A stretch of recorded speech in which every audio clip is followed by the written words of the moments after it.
Converso com o espírita e médium Bernardino Júnior, mas antes quero mostrar para vocês esse conjunto, esse twin set da marca Burda, que você pode achar lá na Francine Modas. Pois é, gente, a Francine tem roupas maravilhosas. Ela trabalha com jeans especializado, de cintura alta, que vão do 38 ao 56. E veste também mães de noivos, madrinhas. Então você tanto pode achar uma roupa esporte, casual, quanto uma roupa de festa, uma roupa de gala, bem legal. Dá uma passadinha na Francine que com certeza vocês vão achar alguma coisa do seu agrado. Francine Modas. Nós é a nossa vaidade, não é, Bernardinho? Sim. Vamos conversar um pouquinho sobre o ectoplasma. O que é o ectoplasma? Mônica, na verdade, essa terminologia foi criada por uma figura, se assim eu posso me expressar, notável, de nome Charles Richet, um francês que inclusive foi prêmio Nobel em Fisiologia em 1913 e 15. E ele criou exatamente esse termo ectoplasma para determinar uma determinada energia que os chamados médios de efeitos físicos passam a expelir quando sob determinadas condições. Eu queria até mostrar, vou pedir para a Flávia colocar algumas imagens que nós temos e que em alguma delas vai aparecer também o ectoplasma, não é verdade? Sim, é verdade. Agora, de que maneira os espíritos desencarnados manipulam esse ectoplasma? Bom, na verdade, quando falamos em ectoplasma, somos quase que remetidos automaticamente para uma situação qual seja. Conceitualmente se falando, nós temos as chamadas sessões de materialização. Essa seria uma delas, não? Essa seria uma delas. A gente vê um fio ectoplásmico ali durante essas atividades. Mas nas sessões de materialização, o que ocorre? Os espíritos manipulam as energias, eletricidade, magnetismo, levam os chamados médios de efeitos físicos a um estado quase que sonambúlico, letárgico, e operando com uma certa precisão em nível de habilidade, eles fazem o médium expelir essa energia que, por excelência, é uma energia mediúnica. Ela se apresenta em três fases distintas: gasosa, como se fosse uma neblina em torno do médium ou no local que ele está, quando em transe. Ela pode também se apresentar de maneira líquida, muitas vezes confundida com a sudorese, também por assim dizer, e de uma maneira palpável, tangível, que é, lembrando, por comparação, evidentemente, aquela espuma de barbear masculino, né? Que é, aí sim, no primeiro momento, amorfa, ou seja, não tem uma forma definida, e no segundo momento pode se tornar polimorfa, ou seja, pode ter várias formas, né? Nessa figura, mostra pra gente um pouquinho, seria essa bolinha... Na verdade, essa é uma energia ectoplásmica que está em movimento, mas como, no caso, a máquina fotográfica fotografou, evidentemente, então parece que ela está parada, mas ela está sempre se movimentando, conforme necessidade e vontade dos desencarnados, no caso, dos espíritos que estão capitaneando toda a atividade. Agora, falando de ectoplasma, ele pode ser utilizado, por exemplo, na área da saúde? É muito utilizada na área da saúde.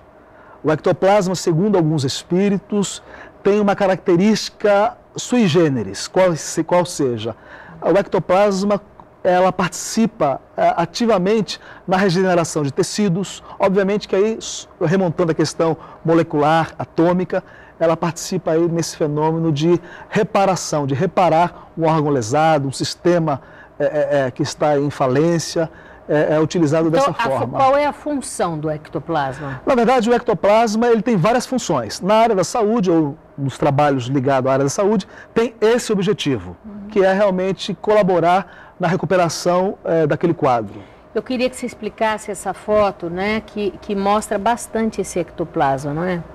Esse é um dos ambientes onde as atividades são desenvolvidas, e ali nós vemos, além da energia azul, que é uma energia em nível cromoterápico, um bastão quase que, podemos assim chamar, ectoplásmico. É um tipo de energia que os espíritos utilizam para inserir no implemento biológico e fazer o que realmente deve ser feito, no sentido de auxiliar a pessoa que ele está no atendimento espiritual. Porque você falou em regeneração, então o objetivo seria realmente a cura. Em outras palavras, a melhora.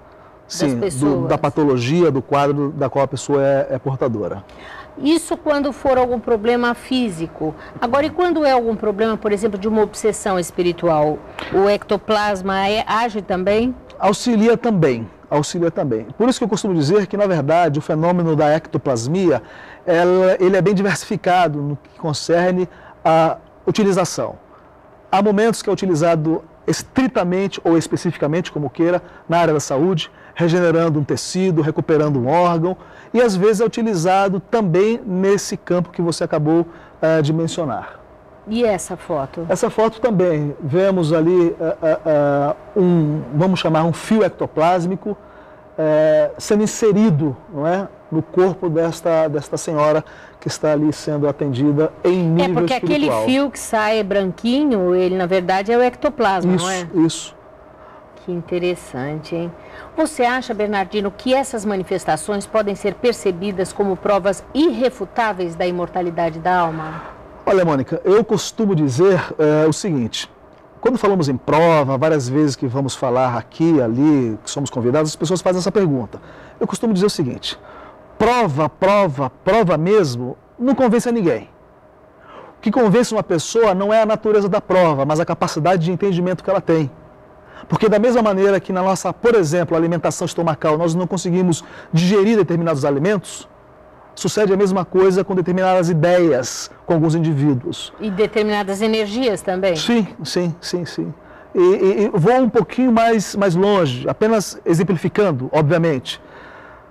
Se prova convencesse de fato, a prova convencesse de fato, me permita assim expressar-me, e faço essa observação com todo respeito que posso agora expressar. O médico não fumava. Quantos médicos que pegam a chapa em nível radiográfico de um pulmão, ele sabe que aquela pessoa está com enfisema pulmonar, que também pode ser causado por um tabagismo, por um vício, e muitas vezes o médico analisa aquela chapa fumando. Verdade. É verdade. Então a prova por si só não convence. Agora, falando de valores, da parte mediúnica e valores metafísicos, como é que a gente pode correlacionar uma coisa com a outra? Olha, eu não tenho dúvida que essas ocorrências, esses registros, tem um até que, não sei se a Flávia passou, que é daquela energia passando. Né? Não, vai passar ainda, vamos passar. Existe, esses registros, por exemplo, o que eles nos diz? Que, na verdade, a vida não se encerra com a chamada morte biológica. Obviamente, não queremos, de forma alguma, confrontar ou chocar quem quer que seja, em nível de crença, em nível de religiosidade. Apenas dizer que os espíritos estão aí para nos dizer o seguinte: olha, meu amigo, a vida continua. E, invariavelmente, a lei de causa e efeito nos rege. Você vai falar mais disso no nosso próximo bloco. Okay.